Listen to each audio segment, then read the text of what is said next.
లక్షలాది విద్యార్థుల కళ ఇలా లీక్ అయింది.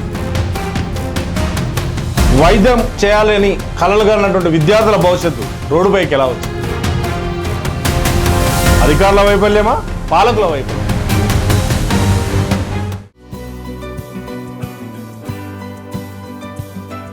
నమస్తే, మీరు చూస్తుంది యువత రంగం, ఇది సమాజాంతరంగం. నేను మీ సిద్ధు గౌడ్. లక్షలాది మంది విద్యార్థులు వైద్యం వృత్తిని చేపట్టి ప్రజలకు సేవ చేయాలని చెప్పి కలలు కంటారు. ఆ కలల కోసం గంటల తరబడి చదువుతారు. చదివినటువంటి చదువును పరీక్ష దగ్గర ప్రతిభా రూపంలో తెలియజేసి ఆ కళను నెరవేర్చుకోవాలని నీట్ పరీక్ష కోసం ఎంతోమంది విద్యార్థులు శ్రమించారు. కానీ ఏడాది రెండేళ్ళు లాంగ్ టర్మ్ కోచింగ్ తీసుకున్నటువంటి విద్యార్థులు వాళ్ళు ఆ కళ తీరుతుందనుకొని ఎగ్జామ్ రాసిన శ్రమ ఏదైతే ఉందో ఆ శ్రమ ఇవాళ ఎగ్జామ్ రద్దు అనే రూపంలోకి వెళ్ళేసరికి విద్యార్థులు తలబట్టుకొని ఉన్నారు. నీట్ పరీక్ష తమ కళ భవితవ్యం అనుకున్నారు. కానీ ఆ కళ చెదిరిపోతుంటే కష్టపడి చదివినటువంటి విద్యార్థులు తట్టుకోలేకపోతున్నారు. నీట్ పరీక్ష దేశంలోనే అత్యంత భద్రత కలిగినటువంటి భద్రతా మధ్య జరిగినటువంటి పేపరు రోడ్డుపైకి ఎలా వచ్చింది? ఈ లీకేజ్ వెనుక అసలు ఎవరున్నారు, ఎందుకున్నారు? ఈ లీకేజ్ ఇంత జరుగుతుంటే అసలు అధికారులు ఏం చేస్తారు, పాలకులు ఏం చేస్తారు? ఇది తల్లిదండ్రుల యొక్క ఆవేదన.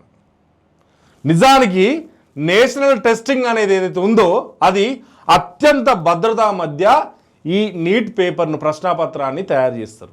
ఈ ప్రశ్నాపత్రంలో ఉండే వాళ్ళ పేర్లు అసలు బయటికి తెలియదు. ఈ ప్రశ్నాపత్రాన్ని తయారు చేసే వాళ్ళు కూడా ఒక కోడింగ్ తోటి తయారు చేస్తారు. ఆ కోడింగ్ తయారు చేసినటువంటి ప్రశ్నాపత్రము అసలు విద్యార్థులకు పేపర్ ఇచ్చే వరకు కూడా అసలు ఎట్టి పరిస్థితుల్లో అది బయటికి రాదు. బడ్జెట్ను తయారు చేసే విధానం ఏదైతే ఉందో దానికంటే కూడా చాలా గొప్ప భద్రతా మధ్య ఈ నీట్ పేపర్ అనేది తయారు చేయడం జరుగుతుంది. నీట్ పేపర్ తయారు చేసే వాళ్ళు పేపర్ తయారీ అయిపోయే వరకు వాళ్లకు బయటి ప్రపంచంతో సంబంధం లేకుండా ఆ నిఘాలోనే, ఆ సంస్థలోనే, ఆ పరిధిలోనే, ఆ భౌగోళిక పరిస్థితుల్లోనే ఉంటారు. వాళ్ళు ఎక్కడికి వెళ్తుంది, ఎక్కడికి పోతుంది, ఎవరితో మాట్లాడుతుంది అన్నీ కూడా ప్రతిదీ కూడా నిఘాలోనే ఉంటుంది. అంత భద్రతా మధ్య జరిగినటువంటి నీట్ పేపరు, అంత భద్రతా మధ్య రూపొందించిన నీట్ పేపరు అది బ్యాంకులోకి వెళ్తుంది. నేషనల్ బ్యాంక్ ఆఫ్ ఇండియా కానీ లేదంటే కెనరా బ్యాంక్ ఆఫ్ ఇండియా కానీ వెళ్తుంది. వెళ్ళి ఆ ప్రాంతంలో ఉన్నటువంటి ప్రదేశాలు ఏదైతే ఉందో అక్కడికి కూడా భద్రతా మధ్యనే వెళ్ళి సెంటర్లో, ఎగ్జామ్ సెంటర్లకి పేపర్ వెళ్తుంది.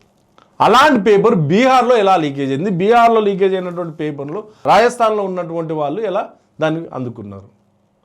ఓ టెలిగ్రామ్ అనేటువంటి యాప్ ద్వారా జనాలకు ఇలా అమ్ముకోగలిగారు. ఇదంతా తతంగం జరుగుతుంటే అసలు పరిపాలకులు ఏం చేస్తున్నారు, అధికారులు ఏం చేస్తున్నారు? ఒక్కరో ఇద్దరో కాదు, లక్షలాది మంది విద్యార్థుల కళ అది. లక్షలాది మంది 365 రోజుల లేకపోతే 2 ఏళ్ళ 3 ఏళ్ళలో కష్టపడి చదివినటువంటి చదువు విలువ అది. మరి ఇంత జరిగినా కానీ నీట్ పరీక్ష పేపర్ లీక్ అయిందని చెప్పి కేంద్రం రద్దు చేస్తే కేంద్రానికి ఇది మచ్చ కాదా?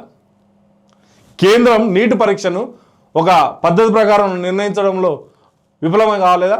అలాంటిది ఒక భవిష్యత్తుకు సంబంధించినటువంటి నీట్ పేపర్ను లీక్ అయితే నీట్ ప్రిపేర్ అయినటువంటి విద్యార్థుల శ్రమ ఏం కావాలి? ఆ విద్యార్థులపైన కష్టపడి పెట్టినటువంటి ఖర్చు ఏం కావాలి? తల్లిదండ్రుల ఆశలు ఏం కావాలి?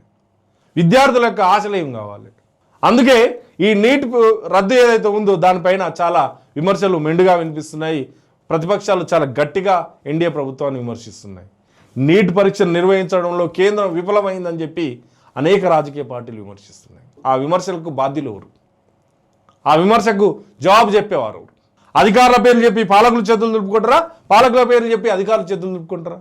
నీట్ అనేది పరీక్ష అనేది విద్యార్థుల భవితవ్యం. విద్యార్థుల భవితవ్యం కోసం వేసేటువంటి పద్ధతి ఏదైతుందో పకడ్బందీగా చేయాల్సినటువంటి బాధ్యత అధికారులు, పాలకులపైన ఉంది. ఒకే కుటుంబంలో 5గురికి డాక్టర్ సీట్లు వచ్చేలా జరిగిందంటే అది ఎంత లీక్ అయినట్టు అసలు?